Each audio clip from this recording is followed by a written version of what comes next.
overwhelming and a lot. So, like for instance, it was in 2018 when I got my first assistant. And when I got the assistant, honestly, I was going through I want to call it a real estate breakup with my cousin. We had a team and things together, and there was a lot of chaos going on in the background. And you lose some money. It's like I can't afford an assistant. Like I'm trying to rebuild this thing. Well, I told myself, well, and this is in the red book. I can't. A lot of people say what they can't afford to do until they realize you need to realize that you can't afford not to do a thing. So I was like, well, here I am in my business. And I can't say, well, I can't afford it, but I really need to go all in because if it doesn't work, I need to do something else. So when I hired the assistant, that's when I saw my business triple, right? I was so fearful. I got the assistant and then it tripled. So then running all through the pandemic, I then let go of showings. I let go of showings. I let go of paperwork. So I let go of a lot of things. And a lot of realtors, I feel like we try to do too much. We want to be the Superman to everything. We want to say, oh, I'm more than a realtor in a sense of I'm planting flowers in my client's yard. I'm helping them paint. I'm doing this. I'm the counselor. I'm the therapist. Well, no, they need to go and get a therapist because I'm not the counselor and the therapist. I'm the realtor. And I'm a very good realtor and I have systems. So it's like leverage. You're able to give away all these extra hats that we normally pride ourselves in having that wear us all the way down. And that's when you can actually make the checks and actually live at the same time instead of, working tirelessly. Pick your one thing that you're good at, which we all have. No, Gary Keller. Pick your one thing that you're good at. Do that and give the other things away because you're skillful and graced and gifted in that thing. So you should go and find other people to do the other things. So it's worked for me. Like I don't even look at my emails because I know that I have ADHD and I get distracted. And that's the last thing I need to do is be messing with paperwork and emails. And I can't do it. My assistant, she sets my calendar. She tells me when important things come through the email, what I need to look at, so that's how we do it. And I am very good at being the energy, being the face, being the educator, closing the deal. I'm the slam dunker. Alley-oop me. And I got to pass everything else to everybody else, right? Because they're better at certain things than I am. And I am good at, I receive that. Like, y'all do what y'all good at. I'm going to do what I'm good at. The synergy, bring it together and we're going to close. Because that's why I sit on the panel. I was like, that's the biggest thing I learned. I literally was taking 5 people to subdivisions at a time, all neighbors. I was in other states selling homes, but I was only able to do that through the leverage of showing assistance and trusting that my assistant was doing everything she needs to do. So again, that's you can live. Yeah, you've got an amazing team. And again, I hear that and I think work-life balance is what I think when I hear that. So I'm glad that you've been able to set that up and again, live and not get burnt out because I think so many of us go through that period where, I was in year 3 of the business and working every Saturday, every Sunday and, trying to hustle and really got burnt out. And I thought, is this really for me? Right. And it wasn't until I started to peel back, take a little time, take a vacation or two. Then I realized, okay, I got my energy back, right? Got my hustle back. So I appreciate you sharing that. So, and I told you last week, one thing that I've been so impressed with that was your, I think your educational videos. And I said that I love what you do on the whiteboard, right? Because it feels like a teacher, it feels like an educator, like an advisor, like a consultant. So talk briefly about either where that concept came from, or is that just you naturally wanting to serve at a high level? What does that look like? So for me, my business changed when I went from sales and scripting, convincing to educating. So literally, I was a master scripter. I can rebuttal you for days. I will challenge anyone. Let's go on the scripts and calls. But I don't like doing that because I don't like convincing people, right? So when I decided to, what was 2016, I started doing homebuyer seminars. And at the homebuyer seminars, I had my very first one, I had 100 people show up. And then from there, I remember my cousin had 300 to 500 people showing up every single month at hotels, right? It was crazy. It was tons of people. Well, ever since this is 2016, I've been doing this. Pandemic hit, and then everything shut down. So I went from seminars to webinars. The crowd got way smaller. However, more people got approved, and that was better because it was less people to sit through. But in my entire business, being an educator, being the person that bridges the gap, it set me up as the advisor instead of the salesperson. So, and it also kind of created an individual lane for me as well, because of course we only get paid when sale happens and through commission, but I was the only one, I feel, so to speak, willing to take my time and take this group of unqualified people and nurture them to qualified, whereas everyone is like, that's low hanging fruit. We got to stick and move, like whoever's ready now. So by educating, I taught myself tons of things that I don't believe the average realtor knows, because I had to know to explain it. But so I took that approach from the beginning of my business success, and I said, well, how do we repurpose this information that I know? Because I think we got stuck in the pandemic where everybody looks professional. Everybody looks like they know what they're talking about. So I said, okay, the market is shifting. Let me pull out my good clothes. As I told you, let me pull out my good clothes and let people know that I'm just not a cute realtor face that's like, hi, I'm your trusted advisor, that I've actually been around and I know some things. And if we're here to differentiate ourselves about the real, let me start doing educational videos and put it on the board. So a lot of people say that I'm like a comedian. So I was like, well, what can I do to make it funny so it's not boring, but then still have like a, hey, this is what you should know, a real estate moment. So I decided that going forward, I've been doing that, I guess, for a month now, maybe three and a half weeks, where I real estate finance in this market is everything. Because if you don't understand it as an agent, a lot of agents say, oh, well, I'll let the lender do the lender's job. Well, the lender's job is connected to my check and my job. So if I'm amazing at my job, but the lender's not that amazing, then I don't get paid. Right. So I'm like, I'm not giving it, I don't want to be a lender at all. However, I should know enough of what the lender knows to be able to guard and protect my check and as well as the client's investment, or else how do I really help? I'm just a door opener. So I made it my business to learn, you know, finance on a deeper level so that I can, one, help people get approved for more. Two, if they don't want to use my preferred lender, question who they're working with to see how the loan is set up, how they calculated, how they chose things. If we don't understand that as realtors, we can't properly, we're not advisors. We're just, I don't know, we're just scripting our way through and hoping that they like something. So it just, because of the way I've done my business, the consumer education, this season, this go around, I said, I'm going to start speaking more on real estate finance, because when we're in a place where interest rates have gone up to 8% and I service the middle class and those that are first time home buyers, it's my job to make sure that I can get people top dollar, make sure they get approved for the most, and how else do that without knowing finance. So there's things where I've, like you see some of my videos on my Instagram where I say, okay, how I can get you an additional $75,000 to $100,000 in approval, right? Okay, that's just talking about interest rate. Well, we operate in a world where the builders are offering, they've been offering 4% and 5% interest rates. Well, when you're comparing that to an 8% interest rate, we don't realize that in our market, per every percent the interest rate goes up, that's like a $25,000 price increase. Did you know that's like a $25,000 more for the same exact house? It's like $200 more in your payment just by 1% interest rate increase. So when you realize that, and the builder is offering, I'm making these numbers up, they're offering 4%, but the market rate is 8%. Well, 2, 4, 6, 8, that's $800. That's $100,000 in approval. So that buyer that was just denied or told no or told, oh, it's impossible, good luck with your 230 approval. Well, what if they had 330 because you sent them over to one of the builders? Well, if you don't know that, you can't even help. And you just discouraged and took away the American dream from a family that could have, because you weren't competent.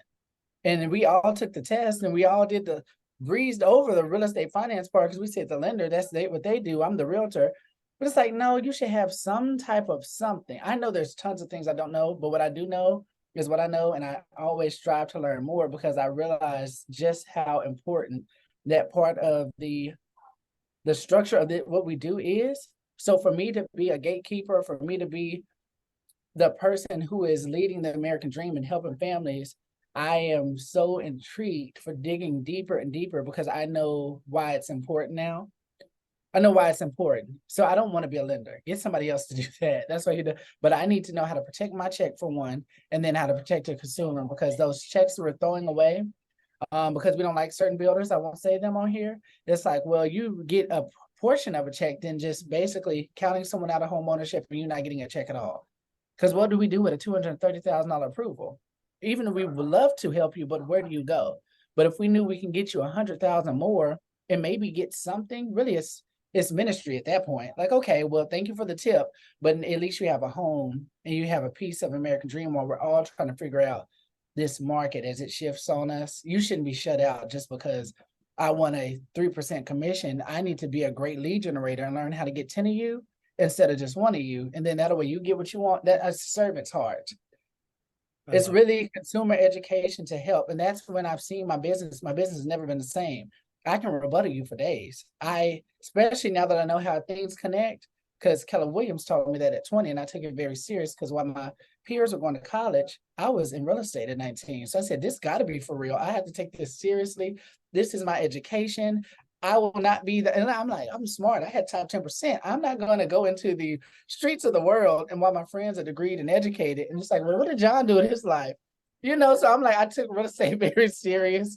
And now I can just make it make sense to really help. And that's what sets my business apart. So that's what, the videos are about these days, and just constantly trying to put myself out there to help and educate, because I think we're all looking for affordable housing, and we're like, wow, they're going to go up again. The rate's going to go up again. What are you trying to do to us? Right. So yeah, that's it. Well, again, I knew, and that's exactly where I wanted you to take us, because the education, I think, is important. Again, we got to know before we can educate our clients, our peers, our family members. It's important. So as we wrap up, would you say that do you still do the seminars as far as lead genning, or where does the business come from for you? So all of my businesses come from social media. My lead generation, I'm focused on online marketing. So something horrible happened last week where my Facebook page got deleted, and I do not know how. So I lost 15,000 followers, 15, comma. So all of my personal page is gone, my business page is gone. So I've just had to remake that. But all of my business comes from social media. And I'm like, what was the prompt again? Yeah, your lead gen. So you said social media, and Kenneth asked, yeah, what are your so that we can make sure we follow you, say on Instagram and Facebook and those social media channels. So my Instagram is Relentless Realtor Texas. So Relentless Realtor Texas. And all of my business comes from social media. So I just make sure that I understand how to properly market so I can get my message out.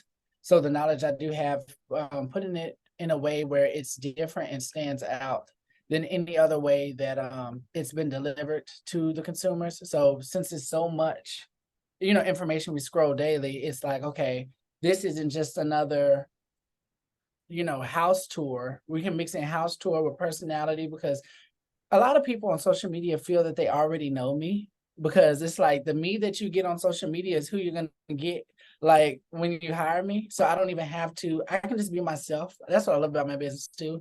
I can just be myself. I lead with what I know. So you hired me because you could trust me, because you felt like you already knew me just from the social media posts. Plus you gained knowledge that other people weren't sharing with you. So I don't know, that I believe that's where a large chunk of my business has come from, just social media and educating.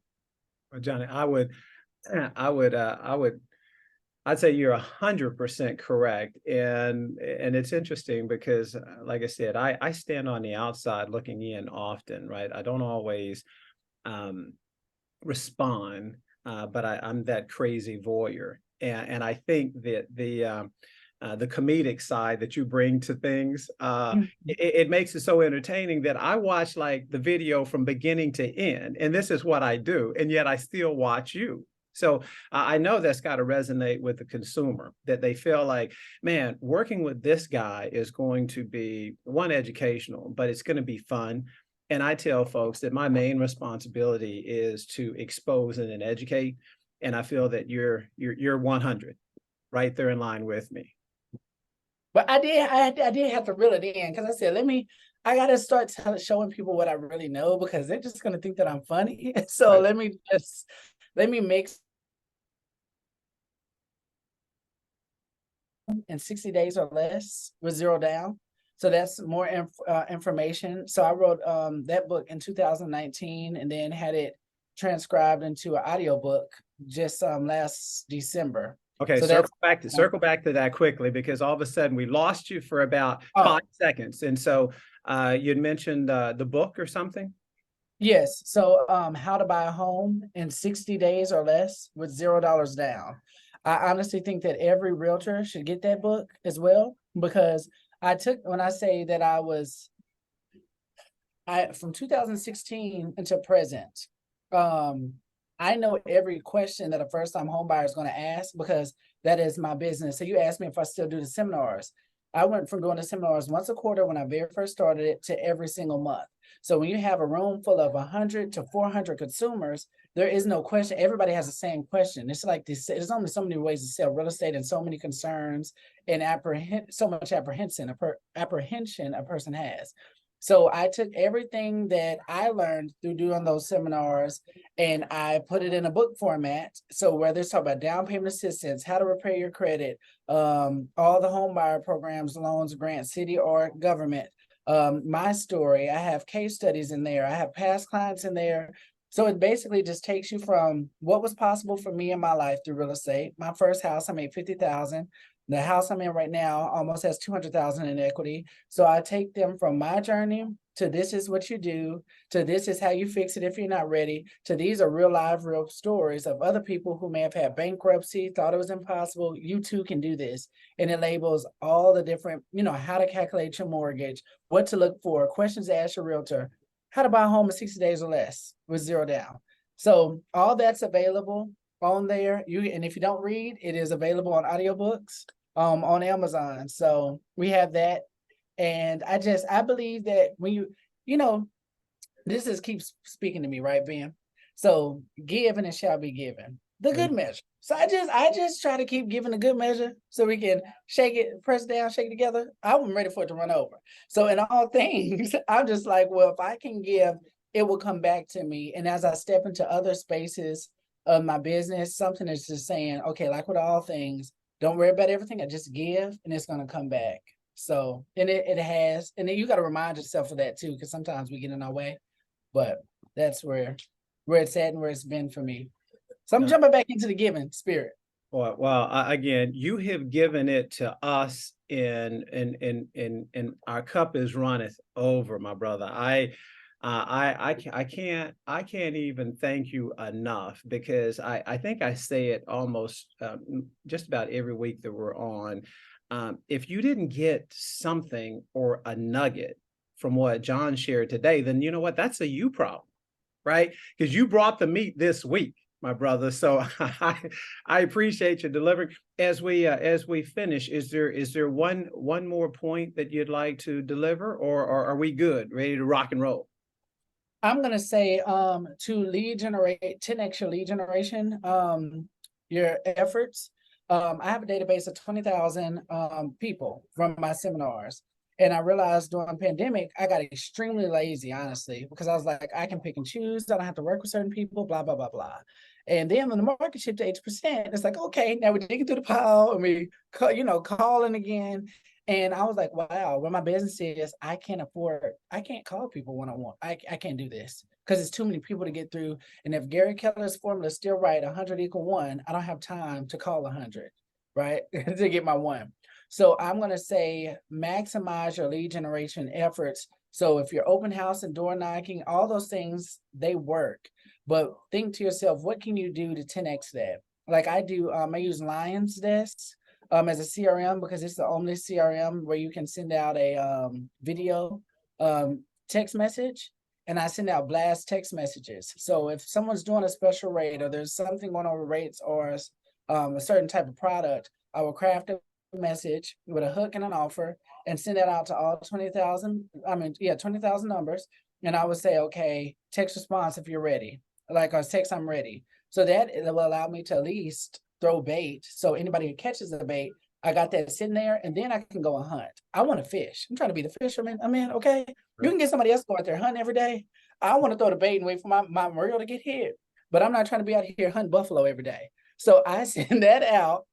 And then people may respond or whatever. And then I know I got some responses, and then I'll go out here hunting. So I even posted a commercial. So I have a commercial now that it'll only be a matter of time for y'all to see that. It's streaming. So I got a commercial just thinking, what is the largest way that I can get my message out to more people instead of doing it one person at a time? Because I think that we have to work right now. I know we have to work. We have to work right now so much harder to get the same result that we've been getting over the last 3 years. So you can't keep doing the same thing, and we need to up it up. So how can we, if I had to say one thing in our lead generation, how can we get our message to the masses instead of doing, I call it the old school way of one at a time? It works, but think, how do I get this to multiple people? Is that doing events? Is that getting a hold of somebody's congregation? Is that getting a hold of somebody's sphere? Like, is that sending a mass text blast? Is that learning social media marketing so that you can go viral? Because I can only do so many open houses. And so many people come to the open house, and I may get that one approved, but what if I could have shot my message to like 500 or 1,000 people at one time? Don't you think it have more of an effect? Because it takes more to get the one right now. Amen. Like, dang, I got 10 approvals. Why only one person really want to buy? Now I got to go find another 10. Chad, I love you. I love you. As I leave you, say Lion's Desk, is that how you get such, I'd say, robust attendance at your seminars? Because it's something that I'm going to adopt, and so I need to learn from the master. So is that it for you? It's a series of things. Okay. Like we were taught, K-Dub, everything is a follow-up. I think when people have events or they do things, they only attempt one time. And even when you do an event, you can attempt one time. I don't know if you saw in April, I did the Realtor event. Did you see that? Yep. So we had 300 realtors there. It's the same exact formula. Follow up, follow up, follow up. So the first touch is going to be the advertisement. The second touch is, okay, we're going to send an email or thank you. Third touch is, okay, somebody's going to actually call you. Fourth touch is you're going to get a video. Fifth touch is you're going to get the reminder. Sixth touch is we're going to make sure that you're coming and say, hey, we saw your RSVP'd. Are you really coming? We just want to make sure it's going to be a packed out event. We want to make sure you got a seat. And boom. And then they get the reminder. That's like 7 touches before. Most people give up on the first touch. Right. Most sales happen, what did it say, on the 5th touch. So I'm going to say it just helps with those touches. And, you can even do, when you integrate it with a software called Zapier, when people come into your funnel, it will actually send out your campaigns as they have signed up for your event. So basically, it's just the follow-up and consistency, because a lot of times we forget that we even signed up for something. And it's just there. Same thing with even social media, when you run ads and you get all this response and comments, but if you don't go dig back through those comments, send DMs and turn it into something, it's just going to be nothing. It's a follow-up. Wow. Well, brother. And that's why I'm consistent, because my follow-up game is weak. I told you that. I'm good at going and getting them. I close what's right in front of me, and I need help with somebody doing the nurture situation. So money, money, money.